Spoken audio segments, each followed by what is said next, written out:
एमएनटीवी और MN news Uttar Pradesh की team आज मोहनलालगंज जो महेशखेड़ा गांव में है। और ये महेशखेड़ा गांव के कुछ लोग हमें मिले जो खेतों में बड़े पैमाने पे जानवर जाते हैं, उसे भगाना पड़ता है, दूर करना पड़ता है। किसान लगातार परेशान है। जो गाय है, सांड है, सारे के सारे खेतों में जाते हैं, नुकसान करते हैं। और उसमें भी आप देखते होंगे सारा बारिश से पूरा धान खत्म हो गया है। इतने बेहाल किसान हैं, उन्हीं किसानों से हम बात करेंगे। मैं रविंद्र राणे और आप देख रहे हैं एमएन टीवी और एमएन न्यूज़ उत्तर प्रदेश। भाई साहब, क्या नाम है आपका? बिंदा प्रसाद। बिंदा प्रसाद जी, आप अभी खेत से आए हैं जानवरों को परेशानी से उन्हें भगाने के लिए। तो ये योगी सरकार जो है, इन जानवरों का क्यों कहीं क्या वो कहेंगे तो उनके लिए गौशाला है, ऐसा लगाते क्यों नहीं है? वो बनवाया तो है, लेकिन वहाँ कोई इनके लिए सेफ्टी और सुरक्षा में रखे नहीं जाते हैं। अगर वहाँ बंद भी कर देते हैं हम लोग, तो वहाँ से खोल दिए जाते हैं, या टूटा फूटा होता है तो निकल जाते हैं। और ये योगी तो दरअसल में इसीलिए ऐसा किया है, मोदी की सरकार। अरे योगी और मोगी कहते हैं, मोदी नहीं, मोगी की सरकार यही कर रहे हैं किसानों का हनन। अब आज देख रहे हो आप लोग कि 3 काले कानून कितने खतरनाक लाई है, जिसमें कि किसान को उसमें काला क्या है? काले क्या, काले यही हैं कि हमारे लोगों की मंडियां बंद की जाएंगी, हमारी लोगों की ज़मीन की जो एग्रीमेंट किया जाएगा।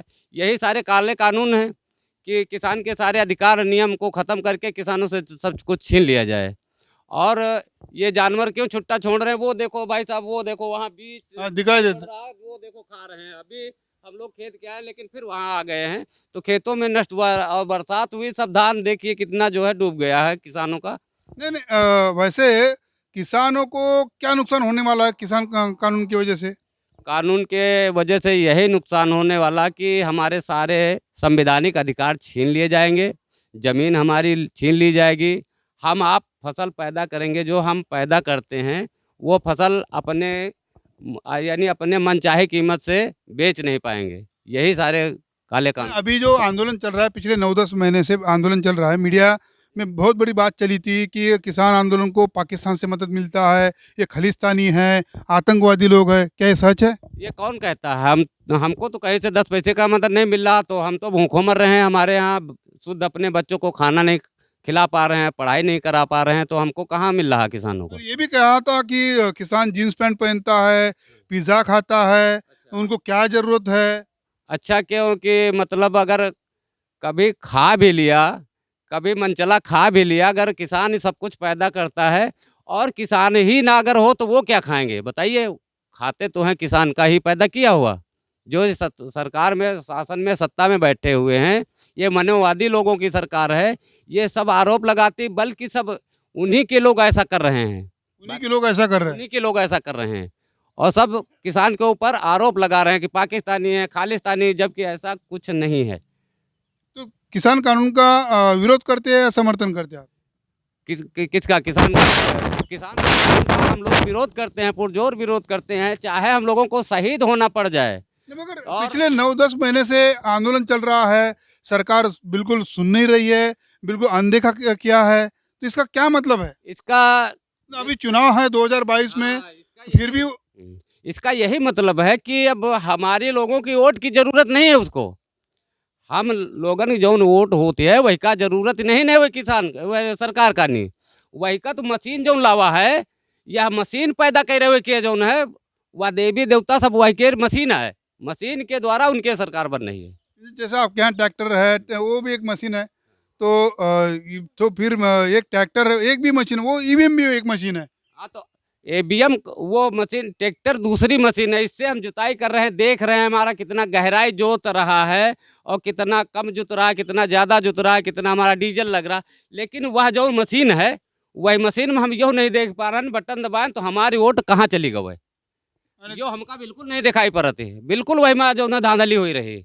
और नहीं, बाकी वोट इनका इतनी नहीं मिलती है भाजपा का, नहीं जो उनकी सरकारी बना ली थी। तो 2022 में ईवीएम रहेगा तो फिर कैसे होगा? ईवीएम रहेगा तो वो फिर बेईमानी कर लेंगे, और हम लोग इसका पुरजोर विरोध करते हैं। ये पुरजोर आप- ईवीएम हटाया जाए और जो पहले बैलेट पेपर चलत रहा है वह रखा जाए।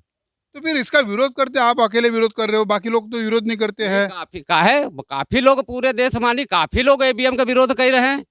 ऐसी कौन सी संगठन है, कोई पार्टी है? ऐसे संगठन हम सुने न देखे न है कि बहुजन क्रांति मोर्चा है और बहुजन मुक्ति आग पार्टी कौनी बनी है, वह पुरजोर विरोध कर रहे हैं। और एक वाम सेव संगठन वह पुरजोर विरोध कर रहा है। ईवीएम का विरोध हो ही नहीं रहा का, को कहा नहीं हो रहा, बहुत तेजी से ईवीएम का विरोध हो ही रहा। नहीं नहीं, वो सिर्फ मीडिया पे दिखते हैं, भाषण देते हैं, रास्ते पे तो कहीं उतरते नहीं आप। नहीं को हम अब ईवीएम के विरोध के लिए रास्ते हम पे तो क्यों नहीं विरोध कर रहे हैं ना। अब जैसे आप आए हो तो आप हमारा बात दिखाइयो, बाकी टीवी पर उनके बात थोड़ो दिखाई जाते, टीवी पर हमारा बात न दिखाई जाए। नहीं नहीं नहीं, मैं कह रहा हूँ हमारा तो चैनल बताता है, मगर आप रास्ते पे उतरकर आंदोलन नहीं करते ईवीएम के विरोध में, या जो भी समस्या चलती है, गौ की समस्या है, ये सारी है समस्या। नहीं, हम पंचायत ईवीएम के विरोध कहन और वह क्या रहा जो एनआरसी सीए कौन लाए रहा वह क्या विरोध कहन, वही माँ जेहलो गए ना, हम 10 जने अपने यहाँ तेनी विरोध काहे नहीं करे थे। टीवी पर हमका दिखावत नहीं न खाली, और विरोध तो हम करी थे। और हमारे पास को बोलते नहीं, जैसे आप लोग आए तो अब आज बता रहे हैं ना। आप विरोध कर रहे हैं। क्या नाम सर? राम सरोहन। राम सोरेन जी, जब भी हम किसान आंदोलन के संदर्भ में इनसे सवाल कर रहे थे, तो कहा जाता है कि मोदी सरकार ने जो किसानों के हित के लिए काम किया है पिछले 75 साल में, जो नहीं किया वो मोदी जी ने किया। और उन्होंने ये भी नारा दिया था कि मैं किसान का बेटा हूँ, और संसद ने ये भी कहा था कि एमएसपी है, एमएसपी रहेगी, एमएसपी थी, एमएसपी है और एमएसपी रहेगी। तो आपका क्या कहना? हमारा ख्याल ये है, ये भाजपा सरकार जो थोथले वादे किया करती है, अपने झूठे वादे, ये चलने वाले नहीं हैं। क्योंकि ये समाज अब जागृति की तरफ मुड़ चुकी है। ये बहुजन मुक्ति पार्टी के लोग, हम सब लोग एकजुट होकर के इस सब बातों का विरोध, इनकी सारी बातों का विरोध करते हैं। क्योंकि नाजायज़ है। जैसे कि 2000 रुपये दिया किसान को, लेकिन वहाँ 10,000 का गेहूँ मेरा चर गया, तो हमको फ़ायदा क्या हुआ? हमको चूतिया बनाया जाता है। जैसे मुर्गे की एक टांग तोड़ दिया, दाना डालते रहो, पीछे चला जाएगा। इनका ये हाल है।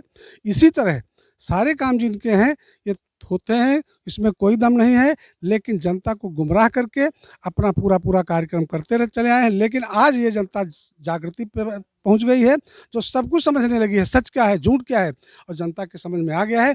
आने वाले भविष्य में मुंह तोड़ जवाब मोदी सरकार को या भाजपा सरकार को दिया जाएगा, जिससे इनको अपनी औकात का अंदाज़ा लग जाएगा। लेकिन आज हम लोग तो शासन का चल ही रहा है, जिसमें बहुत बड़ा अन्याय हो रहा है, बलात्कार जगह जगह हो रहे हैं, जगह जगह लोग जय श्री राम के नारे लगवाते हैं, लोगों को मारते हैं। ये निहायत गलत है। भाई अपना अपना वो है धर्म, अपने अपने धर्म की बात करो, जो जायज़ बात है। अब अपने धर्म की बात करके ज़बरदस्ती किसी से कहलवाओ, ये कोई बात हुई? राम का नाम अगर पूछा जाए किस दिन राम पैदा हुए थे, तो पता नहीं किसी को किस दिन राम पैदा हुए थे, ये सही है। लेकिन वो राम राम करके अपना इतिहास पूरा कायम रखें, और जो हमारे मूल निवासियों का इतिहास 85% लोग उसको गायब करते चले जाएं। बाबा साहब का संविधान सिर्फ वहाँ रखा रहता है, बाकी मनुस्मृति के रूप से सारे लोग काम करते हैं, ये सही है।